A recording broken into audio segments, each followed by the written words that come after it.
Anna. Very Hi. happy to have you here. Yes, Thank hi. you. Yeah, very excited. We, of course, have worked together on a few projects in the past, and I really wanted to invite you here today. You have got full commitment to yourself now, and I think a lot of people would be excited to hear that. Could you introduce yourself to me and to everyone that is watching this? Yeah, great. Really, thank you for inviting me. Really happy to be here and discuss all of this with you. So, my name is Benveniste. I'm a career and life coach, and my business is called The Career Studio.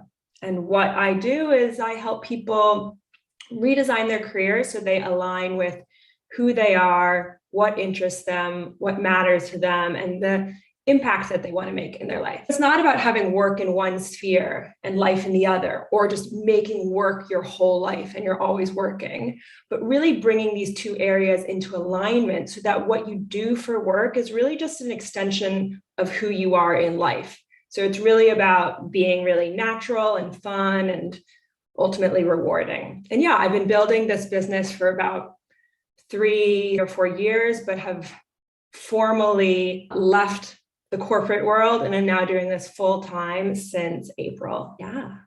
And how is that? Yeah, I'm really enjoying it. For me, it's exactly the alignment that I am looking for in my life. I feel like what I do for work is just really an extension of who I am, and the things I talk about are the things that matter to me. And it feels very energizing. Of course, it's hard at times, but I'm energized to do that work. And I never thought I would be a solo entrepreneur, but yeah, I've ended up here taking a little steps by little steps and ultimately arriving here. But if you told me 5 years ago that this is what I'd be doing, I wouldn't have believed you. That wasn't the version of myself that I saw. So it's been a really interesting journey. I can imagine. And how did you get into coaching? Yeah, I discovered coaching when I used to work for a big ad agency in London. And while I was there, I worked with a coach, a leadership coach. And at the time, I was like, oh, that's such a cool job. I wish I could just do that job. At the time, I had all these preconceived notions about what a career should be, right? And what I should do with work. And I had parked that in my mind as, oh, later, once I've achieved like all these other things, or once I've gone off and ticked the boxes in these places. After advertising, I went and got an MBA, and which was a great experience, but it wasn't really a good fit for me. And in my MBA, I met a coach as well. And after my MBA, I started working in tech again, which was really not a good fit for me, really wasn't in alignment with who I was. And at that point, I was like, this coaching thing just won't leave me alone. And I found a coach who ran a big program at Google, and she was really the one who recommended a training program for me and gave me an opportunity to do some volunteer coaching within her program at Google. And that really launched the whole thing for me and took me in the direction that, yeah, I'm now on. Yeah, it's great to hear. I think it's good that you find something that really is an extension of your normal life. What do you like about the coaching itself? If you had to point something out, because it's very social, you're very engaging with people all the time. What triggers you? What do you like about it? Yeah, I think for me, like what I do, obviously now I'm trained and know how to formally coach, but it is really something that I love doing anyways. So I would have one-on-one conversations with my friends or the people I was managing at work about, who are you? What do you want to do with your life? How do I support you in making that happen? Oh, you aren't happy doing, it doesn't feel like a good fit for you to be doing XYZ in your career. Let's talk about it. So I'm basically now just getting paid to do what like I do normally in my life. I think it's important to recognize like what kind of environments you really thrive in. And like, I'm very much like a one-on-one relationship person. That's where I feel most comfortable. And so for me to have lots of one-on-one conversations feels really natural. And I love understanding what makes people tick and helping give them clarity around that as well. Oftentimes, I think I can see that before they can see it in themselves. And so I love that process of helping them uncover it and recognize it, and then helping them get over the barriers they have in their life to ultimately doing what it is that they really want to spend their time on this planet doing. So That makes sense. Yeah, and because you have always been like that, right? You always had that you wanted to engage with Exactly. people. Yeah. And that's really what I do in my business as well, is like, I really help people look for what is it that I already do in my life? Who am I already? Because it takes less energy to be yourself. And when you are doing something for work that already interests you, that already plays to like the strengths that you use normally and naturally, then you can really apply that energy to creating impact instead of having to waste a lot of energy revving your engines to do something that kind of feels like not really what you're built to do, or getting interested in a topic that doesn't really interest you. So, what I'm doing is basically what I help all my clients do as well, is lock that part of themselves and build a career around it. Okay. Yeah, and you of course have experience in coaching also for a larger firm, right? That is how we met. Yes. How has the transition been for you, for a big team with a lot of coaches or a lot more coaches, and now you have seen that do super well and you have learned there, and now you bring all that knowledge to your own thing? Yeah. How has that transition been for you?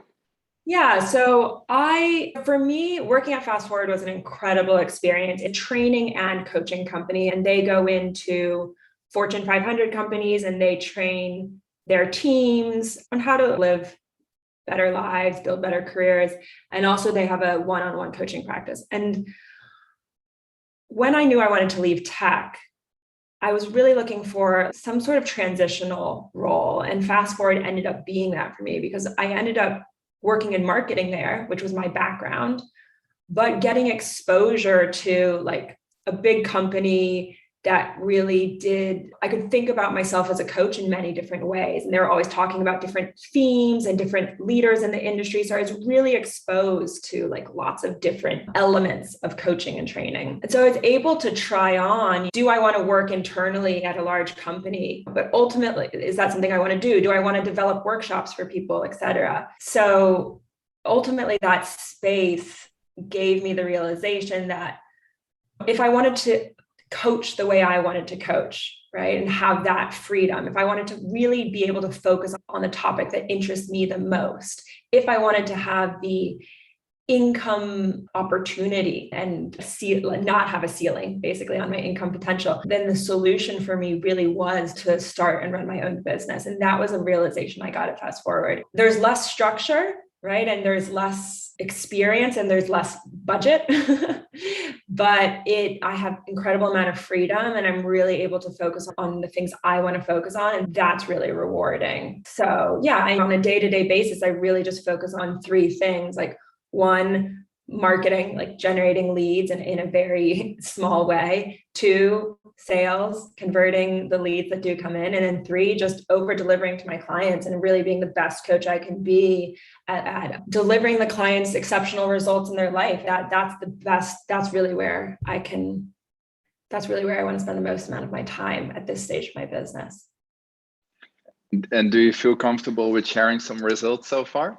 Yeah, of course. What would you like to know? So you started officially in April, right? Yeah. So that's like, let's say 3-4 months. And of course, I'm interested in the marketing part as well, because I'm a marketer myself. But how have you been generating leads so far? So what kind of tactics are you using and how is that going? Because it can be challenging, right? To do it all yourself, from lead to sale and then also following up.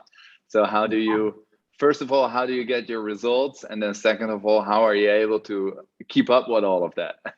My revenue goal for the year is 100 grand.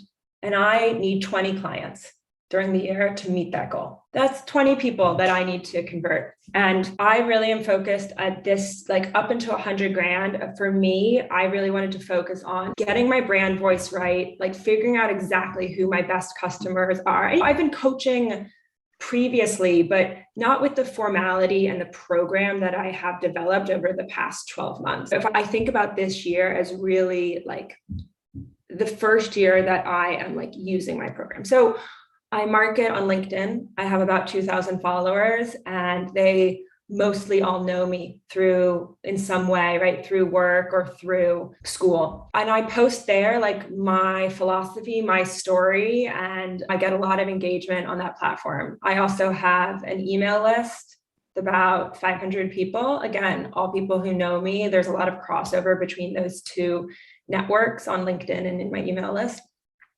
And then I'm in a few alumni communities. But really, like, I just tell people I'm a coach. I share my story. I go to networking events in New York. And that's how I'm building my business. Because I've been coaching for 3 years, there's some referrals there that have come through from previous clients. And since I've been marketing on LinkedIn and with my email, I've gotten a lot of people that way. Right now, I have 14 clients and we're in August, right? So I need to get 6 more clients by the end of the year, which should be fine to meet my financial goal. For me, the process of doing this organically in year 1, like, then next year, when my objective will be to make 200 grand, that's when I'll want to start building some funnels, right? Some like introductory funnels and like figure like 1 or 2 funnels. But I feel that I will, because I've been doing it organically, seeing what gets interest, like really have talked to a lot of people, like converted and not converted a lot of people. I'll know better the language I should use for those funnels, what really gets people to buy, right? Instead of kind of not knowing that and spending money. That's my approach for my business at this early stage. But yeah, really starting to spend money on funnels after 100 grand. Okay. Awesome. I can answer more details on like marketing and stuff if you want. Yeah, of course, I'm a follower on LinkedIn, and I guess I'm also on the email list. Oh, nice. Yeah, perfect. So what I always see is like the way you write is always a little bit confronting, I think. There's always like a thought behind it. People will always get triggered in one way or the other. Is that something that just is maybe your personality, or is that something that is needed for your audience, or was it always there? Yeah, that's a great question. I think that I'm my whole life, I've always been a pretty kind of blunt person, which has gotten me into trouble in various ways. But ultimately, as I've gotten older, I've learned how to hone that. And what I have found really with my posts on LinkedIn and my content is like, the more honest I am about what has happened to me, like really the times I've failed, the times I've felt terrible, like the mistakes I've made and what I learned, like the more honest I am, the more people love it, the more engagement I get. Like when I'm trying to tell people this is what you should do, and without having that honesty alongside of it, the engagement isn't as good. So I try and put into my posts like really honest experiences about what I've learned in my own journey. And therefore, because my program is I've done a lot of work, from interviewing people to my own experience to reading loads of books. So like I've done all of the research and I basically put together this program where people focus on 4 things to help them get into alignment. So I feel very confident about the program I've developed and I know it delivers results, but I want to share like the honest truth behind how I got there. And that really is, people seem to love that, because honesty is a little bit scary, right? It's scary to be vulnerable and honest, and people really respect that. And that's me being authentic. And I really think that the more authentic and honest you are and like living your story and your truth, like you will find people who really relate to that and like people who want to be part of that. And that's why I think I get customers or I get clients who really want to work with me, because they can relate to what I've been through. So I think if I wasn't as honest, like I wouldn't get my best customers. So yeah, I found that to be a really good approach for my organic marketing, and one that I'll hopefully like weave into my brand voice as I continue to grow. Is it all positive? No. Yeah, hopefully. What do you mean, is it all positive? No, I think the way you communicate, like people either love it or people don't love it, but at least it grabs the attention. That's what they say. Everything you do needs to either people will have a connection with it, or people think, oh, this is way too much for me. There will be always people like that. Have you had like responses like that, or has it been all positive? Because your network is, everyone knows you, so maybe that keeps it positive as well. That's true. I think like the people who don't engage just like aren't my client, right? So no one has said to me, I don't like this. This is too much. Ew. And I'm sure I'm going to get that in the future. I've certainly had people unsubscribe from my newsletter who like don't want it in their life. And that's fine.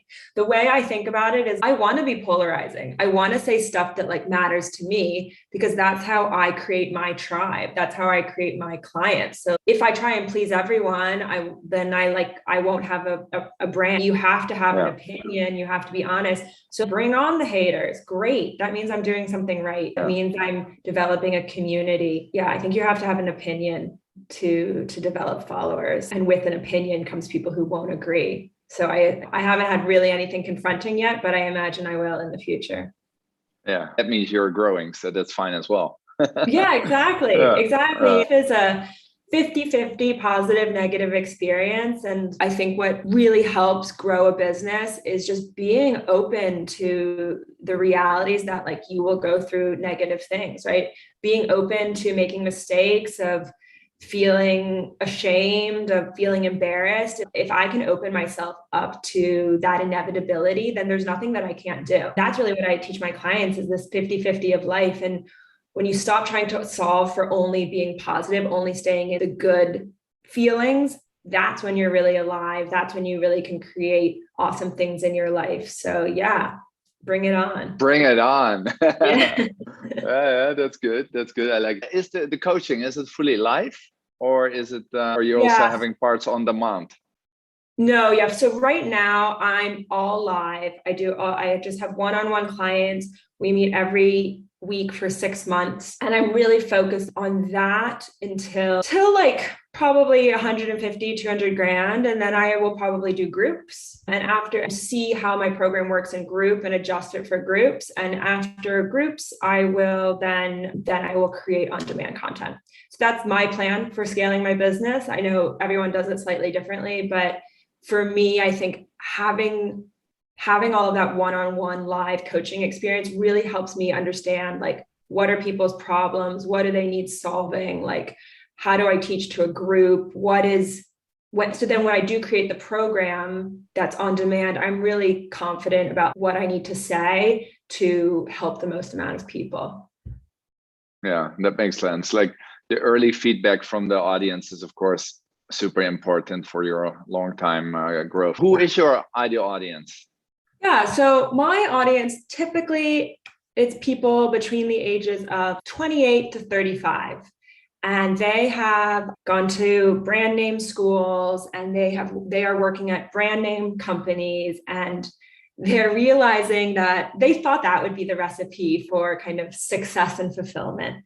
And they're realizing that something's out of alignment, something's not working, and they're not really sure why or really what they want to be doing. What happens around those ages as well is life changes, right? People start families, people get married, maybe they move to somewhere else. And so priorities are shifting. And so maybe worked for you in your 20s is now no longer like the winning formula as you enter a new decade in life. And my clients are often kind of reassessing things because their priorities are shifting in life. So yeah, those are my people, men and women.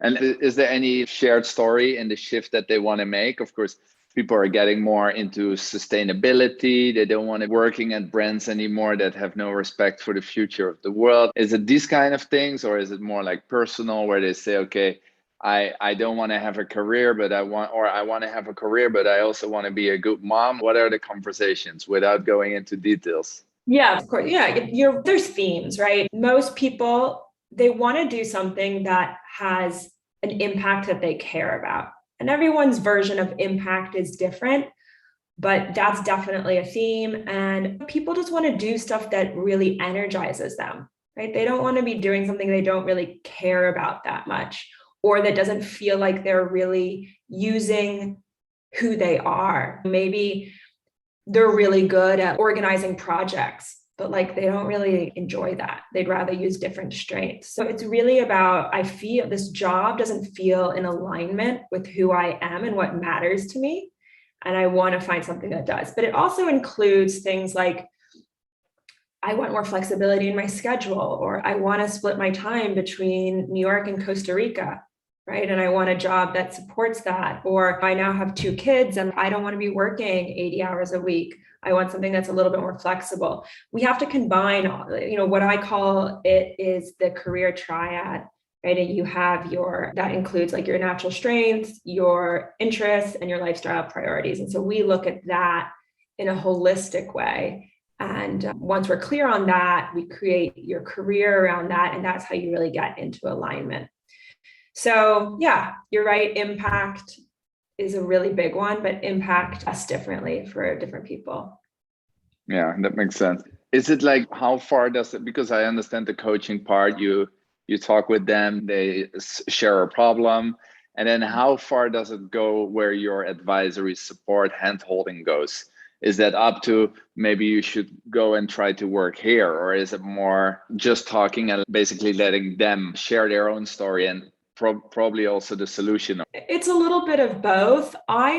Sometimes clients like want my advice, but for the most part with coaching, I'm giving them the tools and the structure to figure it out for themselves and helping them realize for themselves like what comes up and what's interesting. I have a series of tools that they use. And so there's a lot of like specific work around developing your North Star. If I'm hearing a client say, I really want to be a public intellectual, an academic that's like featured in the news and writes a lot, and I'm going to say it, like, I keep hearing that you say this, right? And yet you're not focused on it. I want you to be looking at that because I'm hearing it all the time.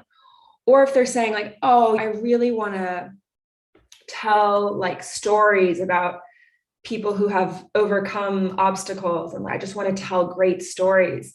I might say, I heard about a company that was doing this, or I know someone who's doing something like that. You should talk to this person. So I do bring in my network and my own knowledge to help guide them if I'm hearing something that would be a good fit for them. Yeah. Okay. That makes sense. And I guess that's also the way how I would see it, that it would happen.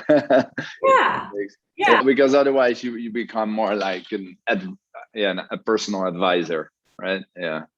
Yeah, it's a little bit of both. I'm never going to tell them this is what you have to do. At the end of the day, it's their decision, but I hold them accountable for what they say they want to do. If they tell me I want to tell stories and like interview people, but then they're like in a final round interview at a company that doesn't do that, and it's not even close to what they said they wanted, then I'm going to be like, this isn't in line. Like, what's coming up here? And then we would coach on like why they're pursuing this versus what they said they want to do. And that's a really interesting place to explore and understand what's going on for them internally that they're not doing what they said they wanted to do.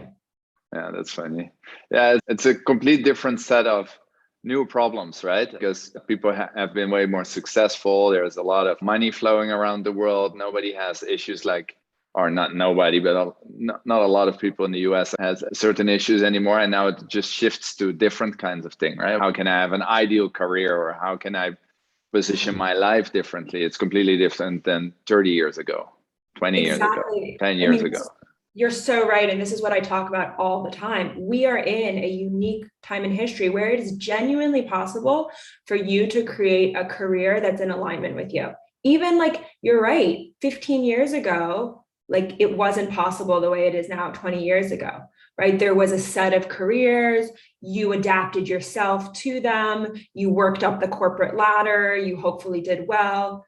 But now, like, you can work from anywhere. You can start anything. You can find like a super niche audience who like really likes knitting and like Japanese anime and create a business around that. Whatever. I mean, but if that was your interest, you could do something with that. And you can also do portfolio careers, which is something I like to talk about with my clients, where you don't just have to make your money doing one thing, right? If you have a couple interests, you're now able to create multiple revenue streams. But not everyone wants to be an entrepreneur or start their own thing.